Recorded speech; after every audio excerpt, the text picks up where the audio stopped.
Sup you beautiful people. Hope you've had a fantastic day. Welcome back to another new episode of What If Naruto Was in the Marvel Universe. If you guys enjoyed this what if, comment down below and let me know. And go ahead and check out other what ifs in the channel after watching this video. Don't forget to subscribe and leave a like, and also share this video with your friends. So now let's start this video. Stark Mansion, Los Angeles, California. May 30th, 2010, 10 o'clock local. Another news. Multi-billionaire, former CEO, and Iron Man himself, Tony Stark, has given a modified Iron Man suit to the United States military. Notably, the US Air Force. Although the specifications are classified, we can speculate on what it was built to do. As seen in these officially released photos, the black and gray suit named War Machine Mark I has opted out of the usual Iron Man armor design. Tony Stark prioritized firepower and air maneuverability based on the large cannon mounted at the back, thick armor, and multiple flight surfaces. As per the agreement, Colonel James Rhodes, decorated serviceman and best friend of Tony Stark, is the chosen pilot for the War Machine armor. The abrupt donation of the highly advanced exosuit is due to the recent appearance of a similar exosuit in Monaco, which was handled by Tony Stark himself. Now, we'll see if the promised squadron of Iron Man armors will be delivered in the future. Wow, the news loves you. Naruto said while chilling on the couch. Pepper went to Stark Industries to go into some meetings. Some of them are about Tony's recent donation and its particulars, including legal and public relations. She brought Morgan with her so, as she said, doesn't get cooped up and become a motorhead at 5 years old. Effectively leaving Naruto and Tony on their lonesome. I know, right? Who would have thought gifting the US military with a multi-billion-dollar death machine would garner that much public support? Tony replied. With his improved public image and a recent donation of defensive and some offensive military hardware, there have been talks of him being appointed as the Secretary of Defense. It's all up in the air, but it's slowly gaining traction. Tony wouldn't even consider accepting the invitation if he was offered it, since it would cut into his family and lap time. Naruto's phone suddenly ringed, causing him to stumble for his pocket. He took it out and answered. Hello Hime. What you doing? Really now? Of course not. I've been waiting for it for a month. No problem. Be there in 20. Naruto pocketed his phone and looked towards Tony with a mischievous glint in his eyes. We're going to get some donuts. No. No. I want to stay at home and watch some movies before going back to the lab. Tony emphatically replied, not wanting to leave the house since he's too lazy to leave the house. Definitely not because of Pepper telling them not to go and stay at home. Come on. We're not going far, just Randy's donuts. Alright. We'll take your car, but we better get back home before Pepper comes home. She comes home at 6. We'll be back way before that. Come on. Naruto stood up from the sofa. Whatever happens, remember, look at the camera. Randy's Donuts, Los Angeles, California. May 30th, 2010, 10:30 local. Randy's Donuts is one of LA's iconic areas. The massive donut on the roof even got ripped off by The Simpsons. So it's understandable why Tony was confused seeing the empty parking lot. Let's go. We'll have free donuts. Naruto cheerily said as he walked towards the entrance. Tony gave up a long time ago from questioning Naruto's quirkiness, so he just followed him through the door. The inside of the donut house is just as empty as the parking lot. Empty except for the pirate in black. You and the blondie over there are playing a dangerous game. Fury started while motioning for Tony to sit down at the other side of his booth. Well, more dangerous for you than him. Can't seem to kill no matter how hard I try. Naruto moved to an open booth that had a great vantage point of Tony's face. He set down a small camera and concealed it using the menu. Sorry. I don't want to get on the wrong foot, but where do I look? Your eye patch. Tony asked, but no one could tell if it was sarcastic or not. Letting Vanko live and giving what essentially amounts to a flying tank to the military, basically baiting everyone who has it out for you to come out the woodworks. That's a slippery slope you're trekking. Fury said before taking a sip of his coffee. Better the devil you know. Tony took one donut from the box set on the table by Fury and took a bite from it. I'm sure you know, but I got a family now. I need to make sure they're happy and safe, and that involves knowing everything I need to know. Fury stared at Tony for a good while before continuing. That thing in your chest. It was never finished, you know. I know. It was never viable enough until I miniaturized it. No?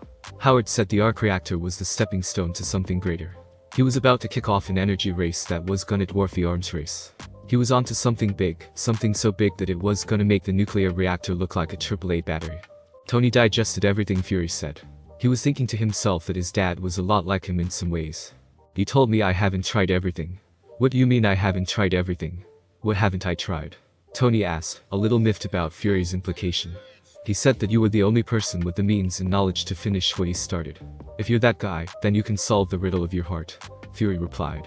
Not even a second later, they heard Naruto's coughing fit, probably choking from his coffee. Sorry. I just never heard you talk something cheesy before, Naruto said with a smirk. Carry on.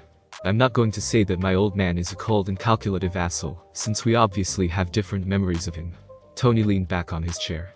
But what do you want? Simple. I want you to meet someone, Fury answered with a knowing smile. The door opened and in walked Natalie Rushman. Well, she's Natalie Rushman if she wore a skin-tight tactical suit and guns hanging from her hips. Naruto could see Tony's reaction seeing Nat walk in. Tony's jaw dropped with a totally gobsmacked expression. Tony could hear Naruto cackling in the background. Slowly he turned his head toward Naruto and saw him practically dying of laughter. Looking closer, he could see a haphazardly hidden camera on the table. So that's what the fucker meant, he knew all along. Tony thought. Wait. His other girlfriend is a super spy. Motherfucker. I want you to meet Agent Natasha Romanoff, Fury said with a shit-eating grin. She's going to maintain her cover in your company as an added protection to whatever shenanigans you might get into. As fast as Tony's brain works, he still hasn't processed that the Natalie Naruto was flirting with was actually the super spy girlfriend he was talking about. Agent Coulson is waiting at your mansion with a crate of Howard's stuff. He left me some of his things for safekeeping. Fury got out of the booth and looked around for a bit. It seems like you won't need our help with temporarily abating the syndromes, but it won't last forever. Tony finally snapped out of his shock, even temporarily, and looked at Fury. I've been looking for a suitable replacement for Palladium. I've tried every combination, every permutation of every known element, Tony explained. Well, I'm here to tell you, you haven't tried them all, Fury answered back before walking out of the donut house. So should I call you Natalie or Natasha or maybe Natashirley? Tony sarcastically commented. Call me whatever you're comfortable with. Natasha picked up a sugar-glazed donut and took a bite from it. Though it would be easier to call me Natalie while I'm still on the job. Wow, that's a good laugh, Naruto interjected while walking towards their booth. And I got all that on camera. I'll show it to Pepper later. He leaned in on Natasha and gave her a quick peck on the lips. I'll take a box of donuts back to the office. Mrs. Potts sent me out to get some files, so I need to get back soon. Natasha stood up from her seat and took a box of donuts from behind the counter. I'll see you later. She kissed Naruto one last time before leaving. Naruto and Tony remained sitting down. Well, Naruto would release a chuckle every now and then, due to Tony's cycling facial expressions. He let it continue for another minute or two before snapping Tony out of his mental loop. Come on, man. You got some work to do. Naruto took the remaining boxes of donuts and led Tony out of Randy's Donuts. Stark Industries, Los Angeles, California. May 30th, 2010, 1300 hours local. Pepper was having a hectic day. Who would have thought taking multiple days off in the span of 2 weeks could pile up the work? It would be another 15 minutes before her next meeting. Maybe she could visit Morgan at the nursery again. But it looks like her plan needs to be held for now. Tony burst into the room with a tired yet excited expression. In his right hand is a box of cheesecake, though she doesn't know what flavor it is. In his other hand was a large cup of coffee. I came bearing sustenance, Tony announced as soon as he got inside. He placed a box of cheesecake and coffee on Pepper's table and sat down on the guest chair. Pepper had to stop himself from smiling, seeing Tony's antics. But at least she can tell that he brought her blueberry cheesecake, her favorite dessert. Okay. You brought a bribe. What did you and Naruto do now? Pepper sarcastically asked with a raised eyebrow. I didn't do anything, promise. But Naruto decided to play a prank. A good one at that. Tony grumbled the last part. Okay. What did he do? I would rather delay the inevitable and not talk about it right now, Tony responded. Though I think Naruto already finished editing the recording. Pepper released a bright smile hearing Tony's statement. I'm sure Odi, happy, and I would enjoy Naruto's movie. I'm sure you would, Tony mumbled. Anyway, aside from visiting my beautiful wife and my baby girl. Pepper couldn't stop herself from smiling this time. I came to get Dad's final gift. That gave pause to Pepper's train of thought. Tony might have moved on from his, for lack of a better term, daddy issues, but he still would rather not talk about Howard much. What is it? Pepper asked. Tony looked around the room a moment and pointed to one particular item in the room. One of his leftover items from when he was still the CEO and remaking the Stark Expo. The diorama. Pepper asked again for confirmation, to which Tony nodded. How did you know? You know in Naruto's screening how I found out, but that diorama might be the solution for this. Tony tapped the arc reactor in his chest. Pepper's eye widened, and she quickly pressed a button on the desk phone. Natalie. Can you hold my meeting for another 15 minutes? No problem, Mrs. Potts. Tony stared intently at the telephone. How come he didn't see her at the secretary's table at the office outside? Pepper stood up from her chair and practically dragged Tony towards the diorama. She then removed the white blanket covering and positioned Tony in front of it and stood beside him. How could this help you? Pepper asked confused. I'm not sure. Tony trailed off as he stared at the diorama. He looked through his circled hand repeatedly before dropping on the couch behind him. Holy shit.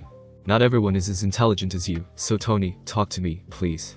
Tony stared at the diorama in silence for a few seconds before responding. I still need Jarvis's help to analyze this, but this looks like an atomic structure. Tony took a deep breath before continuing. A new super heavy element. And that's good, right? Pepper questioned hesitantly. That's great. Really great. Tony stood up and paced in front of the diorama before looking at Pepper again. I got an idea on how to make it, but I'll run some simulations by Jarvis. I'll take this with me. Do you need help with taking it with you? Yes. That would be great. Tony took his phone out of his pocket and dialed a number. In the meantime, I'll cash in on the favor I got from Naruto from his prank. It took a few rings, but Naruto finally answered. How fast can you dig out a new basement for the mansion? A little bit over 4 kilometers in circumference. About 15 minutes if you don't want anyone to find out about it. Naruto replied. Great. We're in hardware mod. Outskirts of Puente Antiguo, New Mexico. June 1st, 2010, 10 o'clock local. So he wants to call it potassium. Phil asked incredulously as they watched over the small army of agents setting up a field observation tent at the center of the crater. Yup. Well, it's either that or Starksheim. Naruto replied. He's still running a bunch of tests if that thing is a compatible substitute to palladium without all the heavy metal poisoning drama. Yes, of course. That pesky heavy metal poisoning. Phil commented sarcastically with that smile plastered on his face. So, is it the real thing? He asked, referring to the 084 at the center of the crater. How should I know? I'm an alien in this dimension, remember? Phil's only response was to stare at Naruto. Fine. Fine. Naruto's eyes changed to take a more comprehensive scan of the object than what he did passively. It's like a conductor. Whoever uses it would have an easier time channeling their energy. I can see 2 types of energy that flowed through it, lightning and miasma. Miasma. Death. There's something like death energy. Yup. I could show you or make you feel it, but we need a human sacrifice. Naruto answered while thinking about if he should summon the Shinigami, since he hadn't done it much in this world. You got any death row, guys? There's no need. So Mjolnir's real, huh? Phil's smile got wider. That's so cool. Nah. Hammers aren't really my thing. Naruto commented with a shrug. Although, I still want to try lifting it. Have you tried it? It's not professional. Phil replied. I'm just waiting for the tent to go up. He added. Mamen. Naruto exclaimed before his eyes widened. Well, that's interesting. He turned towards Phil. You got any agents in the town? Yes, a few. They're confiscating the data and records of one Dr. Jane Foster and her colleagues. We don't want anything coming out, especially if the phenomenon is alien in origin. We should go into town while they're still setting up. Why? Did you see something? Yup, something awesome. Naruto turned around and went towards the makeshift parking area. You're driving and change into something with less men in black vibes. Puente Antiguo, New Mexico. June 1st, 2010, 11:30 local. Okay. Why are we here again? Phil asked. We're having. Naruto looked around the small town lunch in that diner. Where's Clint anyway? On the way. How'd you know he's coming? Phil asked while walking towards the diner. Naruto pointed. Laura said so. Of course. When did you guys become close anyway? I bring Nat over almost every week, and I visit the kids from time to time. It messes the shit out, Clint. Naruto replied while opening the door in the diner. I also left a couple of friends over there. The huge farm and forest lets them bite around there. The duo immediately went towards an empty booth, but not before scanning the room for possible threats, assets, and X's. One thing Phil immediately noticed was the group sitting at the center of the room. Dr. Foster, her assistant Ms. Lewis, Dr. Selvig, and an unknown muscular blonde man. Phil's eyes immediately cataloged as much as he could. One thing he observed was the distinguishable body language commonly found in experienced soldiers. However, his instincts have much to be desired. I'll have 3 orders of bacon, 2 orders of omelette, and a cup of large black coffee. He'll be having 1 order of each but make his coffee with 2 cream and 1 sugar. Naruto ordered for both him and Phil. Bag everything up please. Phil wanted to ask how Naruto knew what he would order, but he decided just to let it go. Long, flowing, golden hair. Check. Naruto started his checklist. For what, Phil was still trying to figure it out. Defined in muscular body. Check. Understandable in partial Shakespearean English. Check. Understandable. That's a weird phrasing Naruto used. Do you see what I'm getting at? No, although I have some suspicion. Continue. Alright. Let's get more on the nose descriptions. Abnormally high vitality. Check. Body is a converter for some unknown but potent energy. Check. Lightning energy coursing through his body. Need I say more? Naruto continued while pinning Phil with a stare. Phil finally connected the dots. Oh? That makes things complicated. Phil let out. Don't forget the existential crisis half the people on Earth would experience if this gets out. I should send in more agents to monitor the situation. You probably should. At the center of the diner, a group of 4 were waiting for their order. Dr. Jane Foster, an astrophysicist from Culver University specializing in Einstein-Rosen-Bridger wormholes, although she hasn't come very far with her chosen field of study until recently. She's a very attractive 5'3" woman with brown eyes and hair. However, her slight obsession with her work and scatterbrain tendencies prevented her from having any long-term relationships. Dr. Eric Selvig, a world-renowned theoretical astrophysicist also from Culver University. He's looking out for Jane Foster since her father was his close friend. He stands at 6'3" with brown eyes and whitish-brown hair. Darcy Lewis, an undergraduate of Culver University taking political science. For some reason, she decided to assist Dr. Foster with her research as an elective. She's a 5'4" woman with blue eyes and brunette hair. The last one on the table was one of the most famous men in the connected galaxies, Thor Odinson, Crown Prince of the Asgardian Empire, god of thunder and lightning. Standing at 6'3" and with a muscular body, he takes for an intimidating yet impressive sight. His long-flowing blonde hair, baby blue eyes, strong jawline make him more than just attractive. You could say he looks divine. If you're really the real Thor. Jane's skepticism couldn't be more apparent. Then what are you doing here? Thor adopted a pained expression, and the girls, especially Jane, somehow felt like they kicked a dog. The golden retriever exact, as weird as that is. My father banished me to Midgard after I tried to make him proud by ridding of the frost giants for good. Thor replied. Selvig decided to remain at the sidelines to keep an eye on the arguably insane guest, and to have someone catalog everything that he was saying on the off chance that Thor is actually, well, Thor. Can I say something? Hello. Darcy tried to interject with Thor and Jane's conversation, but she was getting railroaded by the duo's chemistry. Time for some drastic measures. She reached for Jane's cheeks and shook her face hard. Jane. She shouted. What? Jane asked through gritted teeth. Somebody's watching us. Darcy whispered, which immediately got everyone's attention on the table, as well as Naruto a few tables away. Phil, on the other hand, didn't hear it, but he could see that the group's demeanor changed. Everyone's watching us. Have you seen this guy? Jane reasoned while pointing at Thor. No? Don't look now, but the old guy and the blondie have been looking over here ever since they came in. Darcy replied.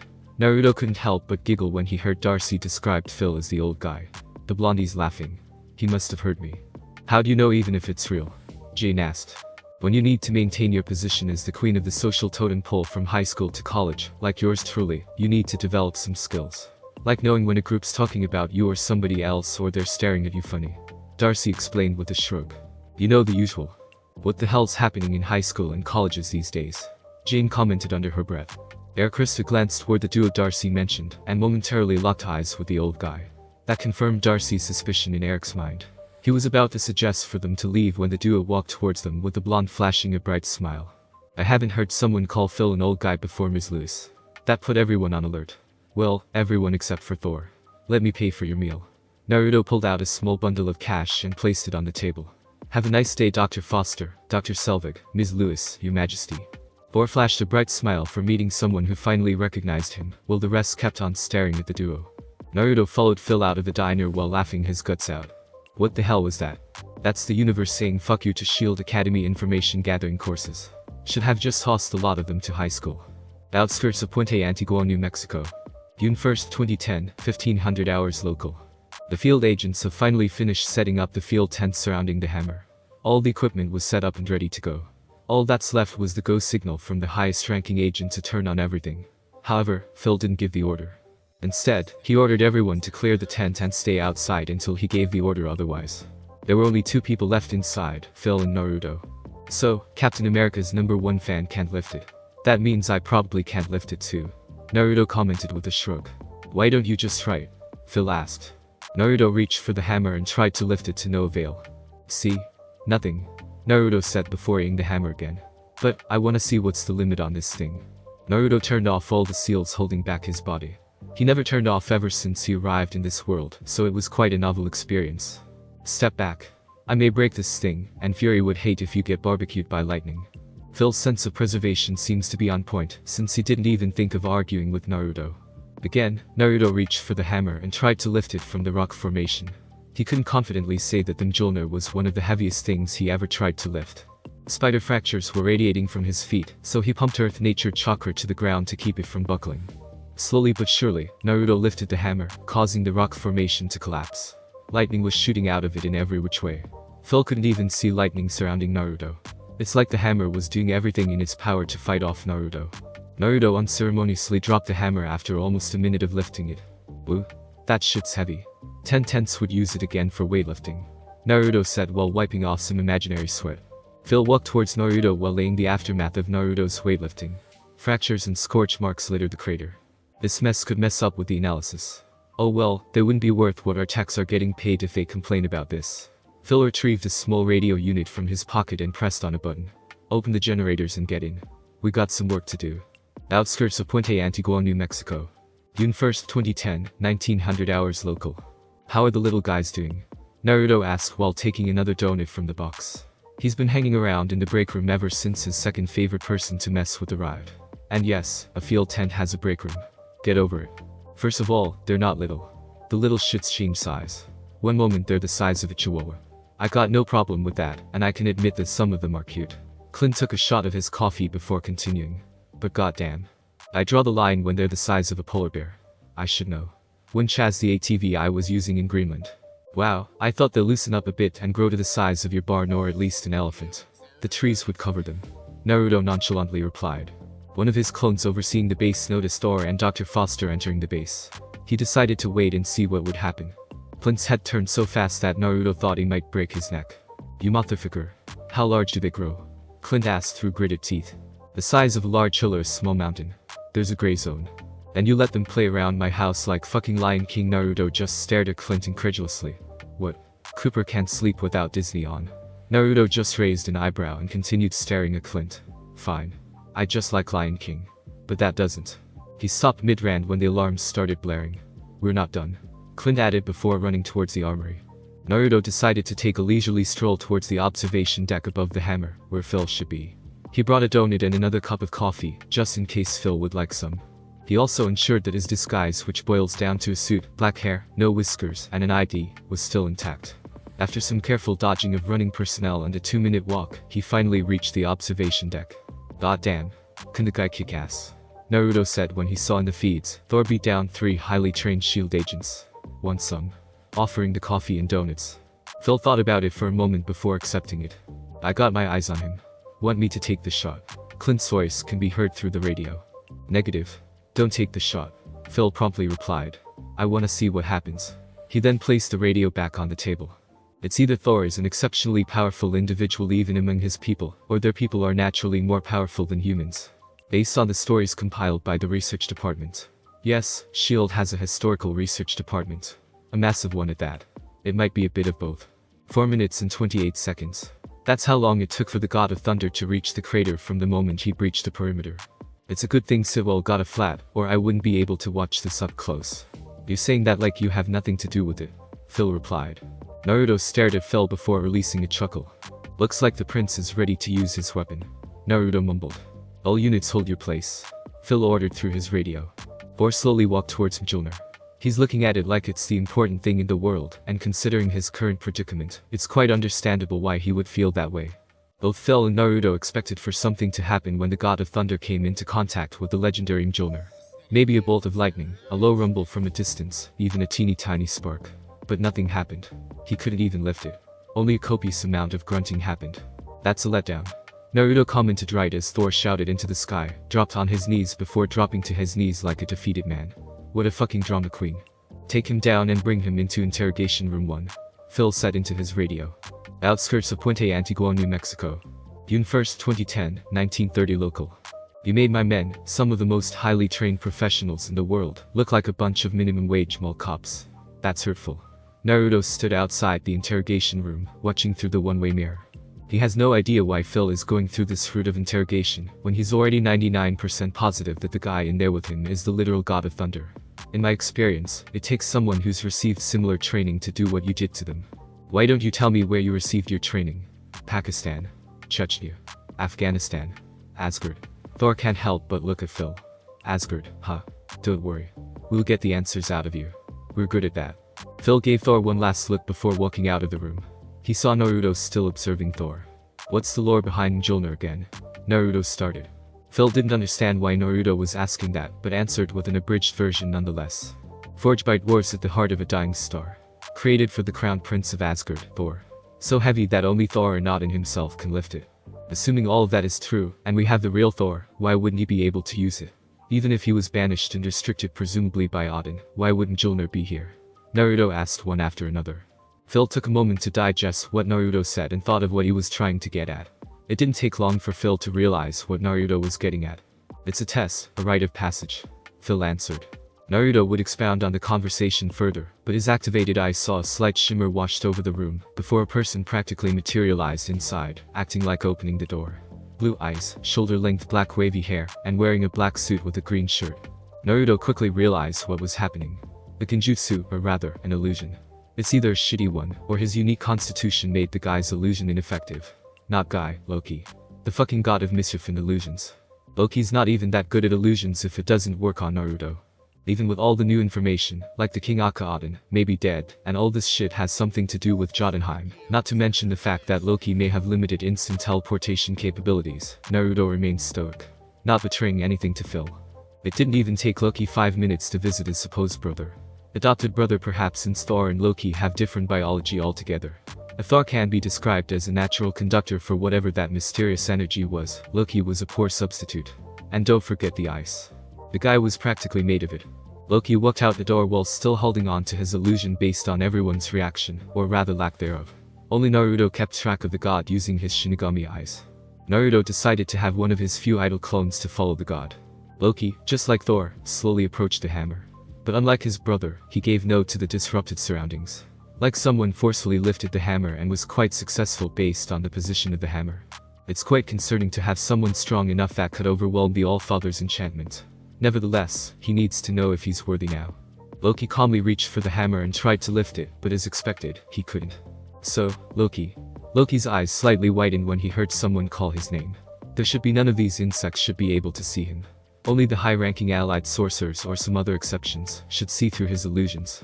Regardless, he's confident that he could fight whatever he encounters in this backwater world. What you doing? Loki encompassed himself and slowly turned around.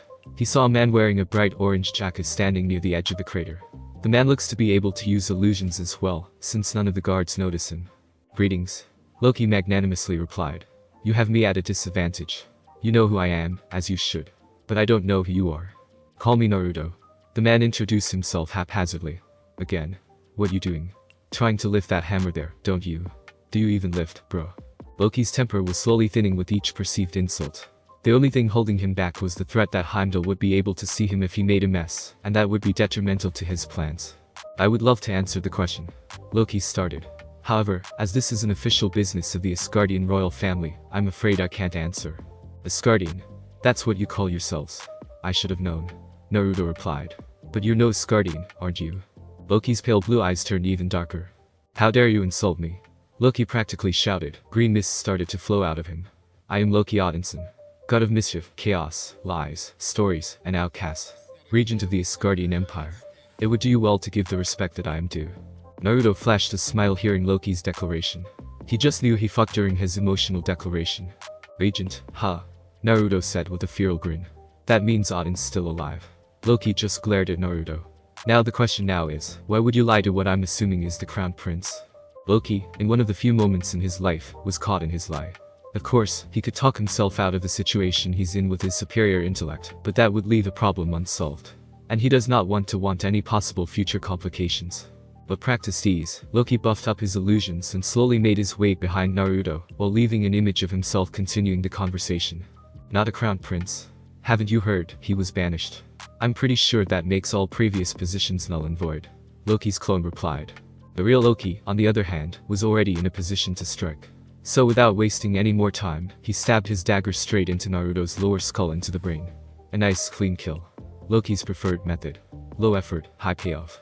Precisely the opposite of Thor's selected method. However, Naruto didn't fall straight down as Loki expected. Instead, Naruto burst into a small cloud of smoke. That's not nice. Loki quickly turned around and saw another Naruto. An illusion. It can be a physical clone since he could feel his blade move through flesh and scrape at the bone. I thought we were having a good conversation. Loki called another blade in his left hand and moved towards Naruto. He stabbed and slashed, but Naruto easily dodged his attempts. He tried a few more times while occasionally using his illusions, but it quickly became apparent that Naruto could see through his tricks, and he's outgunned combat-wise. Seeing that he's in a losing battle, Loki moved back and went to a defensive stance. Had enough? Naruto asked. I'm not some barbarian that can't figure out that I'm physically and skillfully outclassed. Loki answered diplomatically. However, he didn't pass 1,000 years old in a combat-related society without an ace up his sleeve. Loki threw a venerable storm of blades towards Naruto before escaping the facility, using his short-range transport spell, using the same principles as the Bifrost. One moment he's in a crater, the next moment he's a couple of kilometers away. Hey, you left this. Loki once again heard Naruto's voice. No littering. Behind Loki, again, was Naruto carrying all the blades he threw, but he's quite a distance away. He has no idea how Naruto followed him, but he can only think of one way to escape the insect. Asgard is a special place created by the first Asgardians. It's in a different dimension, and it can only be accessed by moving through Yggdrasil. Basically, he needs to do one thing, even though it might have consequences for his long-term plans. Heimdall, open the Bifrost, Loki shouted. Not a second later, a cylindrical rainbow hit Loki before disappearing and only leaving an ornate mark on the ground. Naruto stared at the ground in a state of relative shock. After a minute, he finally snapped out of it. Fuck. That's something new. Naruto let out. That Horatian mark would be a pain to use. Too fucking far. He added before returning back to base. Outskirts of Puente Antiguo, New Mexico. June 2nd, 2010, 9 o'clock local. Donald Blake. That's what they came up with. Naruto asked incredulously. It's Dr. Foster's former acquaintance. Phil replied after a slight hesitation for finding a neutral term. An ex? Identity theft on your ex. That's just cold. Naruto commented with a slight chuckle. Wait. You guys already made a portfolio for Foster. She's already on our radar due to her association with Dr. Selvig. Phil explained. We just have to bump her up the list. And they say Big Brother ain't real. The conspiracy theorists are getting more things right by the day. Naruto exaggeratedly groaned out. And with the US military hoping to dump Area 51 to some poor schmuck, they'll just get off in their pants in their excitement. That's something I don't ever need to hear. Besides, there are no aliens in Area 51. Phil answered. It's just a testing ground for advanced tech from all branches of the military. We even borrowed the place from time to time. Naruto gave Phil a deadpan stare. I know. All the aliens are either pulled up in hidden communities or living incognito like me. Phil raised an eyebrow at Naruto's assertion. Okay, not me, but you get the point. Even you guys have a half-dead blue alien in storage. Contrary to Naruto's expectation, Phil only did a slight widening of the eyes and increased heartbeat. I'm not even going to question how you know about Project Tahiti, but I'm more curious about these aliens living on the planet. We need to do a threat assessment and registration. Are you sure? Cause if you start poking in the hornet's nest, I'm not going to help you guys out. I know with some of those people. Naruto suddenly got a eureka moment. Come to think of it, one of the guys in my poetry class, and yes, I got a poetry class. I need to woo my girls every now and then. Anyway, one of the guys in my poetry class has a similar signature with our resident god of thunder. Only considerably weaker. Moving past the fact that you're practically whipped. Hey. Have you seen that? She's basically a BDSM queen. Naruto tried to defend himself, but Phil ignored him. Can you contact your alien friend? We need every information we can get. Sure. I would love to. Naruto answered with a shrug. But you won't have any time to waste. We got more incoming. He continued while pointing to the sky, opening up for another wormhole. Phil quickly pulled out his radio and barked out orders. I want 4 QRTs ready to go in 3 minutes. 2 more QRTs to the town, just in case. Phil jogged towards the designated parking lot of the temporary base. Overwatch 1 and 2 report. Base, we've got Xena, Jackie Chan, Robin Hood, and an upsized Gimli coming in for the Renaissance Fair. One of the guys in the groups watching the town replied. Since you'll just be hanging out here with nothing to do, so why don't you go to the town and wait there? In my experience, this kind of situation always bottoms up. Phil said to Naruto, who decided to follow him. Really? I hope whatever you guys meet kick your collective balls. I might just have some fun again. Naruto replied with a feral grin before disappearing. Outskirts of Puente Antiguo, New Mexico. June 2nd, 2010, 9:45 local. Naruto had been waiting in the diner for almost 30 minutes with his eye activated. He already saw Phil retreat from the venerable army of 15 feet tall, metal-clad, laser-shooting behemoths. The army was already making its way through the desert towards the town. He could already feel his blood boiling, expecting a huge fight. Naruto was also watching the small group of Asgardians, scientists, and an intern talking or catching up, completely unaware of the looming threat. Although the Asgardians look capable enough, but he doubts their capability to fight the walking tanks. Maybe they could take on one of them, but 100, highly unlikely. Only one of the giants entered the town, while the rest closed off any exits. Thor and his group quickly noticed the intruder, a testament to their training and instinct. That's why they're called Sif and the Warriors 3. Volstagg, one of the strongest and toughest Asgardians, not of the royal family. Famous for never slowing down in a fight even after receiving hit after hit and endless appetite. Fandral, the best fencer and most flamboyant fighter most would ever see. Daring and courageous to a fault, especially to women. Hagen, the quickest and most agile in their group. Silent and lethal, preferring to hit weak points and critical hits, than taking enemies head-on. He reminds the Nine Realms how deadly are Vanners under their pacifist interior. Finally, Sif, the deadliest Asgardian not of the legendary Valkyries. Her goal in life is re-establishing the ancient and honorable group of female warriors. The Destroyer. Thor said barely above a whisper. Why is it here? Jane, Darcy, and Eric also saw the metal behemoth walking towards them. The Destroyer. What's that? That doesn't sound good. Jane asked question after question, but Thor's eyes remained glued to the Destroyer. Good thing Sif still had her presence of mind to answer. The Destroyer is a weapon created near the end of the Frost Giant War. The culmination of dwarven ingenuity and Asgardian magic. Made of Uru, an indestructible metal capable of holding a near infinite amount of magic. They were explicitly designed to destroy and never be destroyed. Sif explained, still not taking her eyes off the weapon. It was so effective that it's used for Asgard security in King Odin's personal vault. It was so terrifying its power that the Nine Realms practically begged Odin to never let them out of Asgard ever again. And now it's here. Darcy deadpanned. And now it's here. Sif repeated. Jane, Darcy, Eric. You need to get everyone as far away from here as possible. Thor said in a serious tone. What are you gonna do? Jane asked, concerned. He's going to fight with us just like old times. Volstagg boisterously interjected. No. I'm weaker than any Asgardian. I'll only be in the way, or worse, get one of you killed. But I can help get these people to safety, a distraction for the Destroyer at the very least.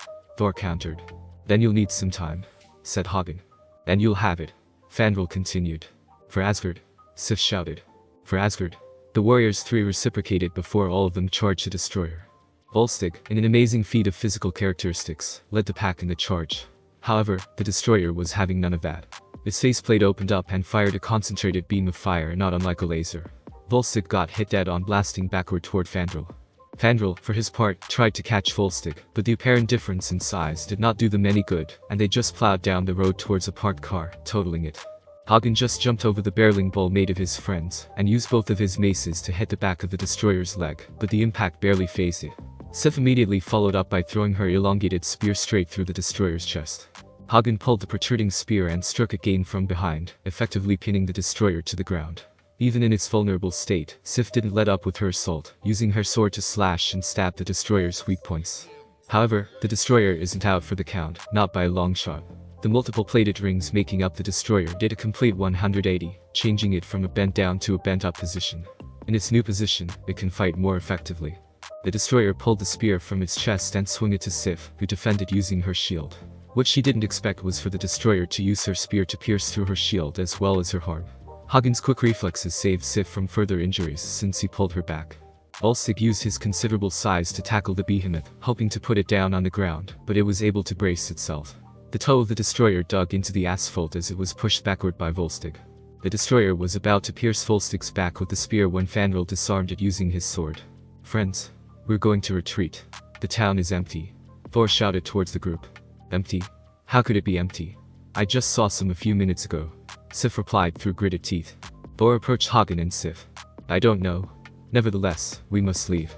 Midgard is not capable of defeating a Destroyer, as we are right now. Thor explained. If Loki is indeed controlling the Destroyers, we must deal with. He wasn't able to finish his statement when he heard Jane scream. Thor. Thor quickly turned around and saw the Destroyer's open face pointed right at him. With a quick move, he took Sif's shield and blocked the concentrated fire, sending him to the ground. The Destroyer quickly disabled Volstagg and Fandral with a strike to their heads before marching towards the downed Thor. Hagen and the injured Sif tried to stop the lumbering giant, but they were quickly set aside with a swing of its arm. But the time bought by his friends was enough for Thor to stand up, although a little shaky on his legs. Brother, whatever I have done to wrong you, whatever I have done to lead you to do this, I am truly sorry. Thor said while looking at the Destroyer. But these people are innocent. Taking their lives will gain you nothing. So take mine and end this. The Destroyer stared down at Thor before firing a prolonged fire blast, bathing him in flames. It took a minute for the Destroyer to stop, leaving Thor in a crater with slightly charred skin and shallow breathing. It gave Thor one last kick in the ribs before turning around, this time to Jane. Jane didn't even saw the destroyer walking towards her until it was too late, as her eyes were practically glued to Thor's dying form. When she noticed the destroyer, its faceplate was already open and staring right at her, only a few seconds from being barbecued. However, that never came to pass, as a fast-moving object struck the destroyer at his face, causing it to miss Jane completely. The object headed straight to Thor's raised hand, causing multiple lightning strikes to hit him as it reached his hands. His injuries quickly healed, and his armor seemingly formed over his body out of lightning. Thor rushed towards the destroyer and did multiple heavy swings, causing it to stagger. The sky suddenly darkened as Thor pulled back to prepare for another big hit. He swung hard and struck true as lightning struck the destroyer, sending it flying. It caused the building it landed on to collapse on itself. Everyone watched the structure for any sign of movement. After 2 minutes of silence, they finally released a sigh of relief. "Oh my God," Darcy exclaimed. "So, is this how you normally look?" Jane asked as she approached Thor. "More or less," Thor answered with a small smile. "It's a good look," Jane continued while laying Thor. However, they were snapped out of their atmosphere by a shout from a familiar voice. "Hey, lovebirds, it ain't over." Everybody looked towards where the voice came from and saw a blonde guy wearing a suit. The same guy Thor and the others saw in the diner. "Blondie," Darcy exclaimed. "Hello to you too, intern, and my name isn't Blondie. I'm Naruto. But as I said, it ain't over." Naruto pointed at the end of multiple side streets. That's when they saw dozens of destroyers making their way towards where they were. At the same time, the previously downed destroyer was standing up from the ruins of the building. "How many did your father build?" Darcy fearfully asked. 1,001, Thor answered. "How many are here right now?" Darcy asked again. "Maybe 100. Fuck." Thanks for listening. I do hope you enjoyed. If you want the next part of this video, like, subscribe and comment down below, and turn on the bell notification. And also check out other videos that I have created and enjoy. See you in the next video. Peace.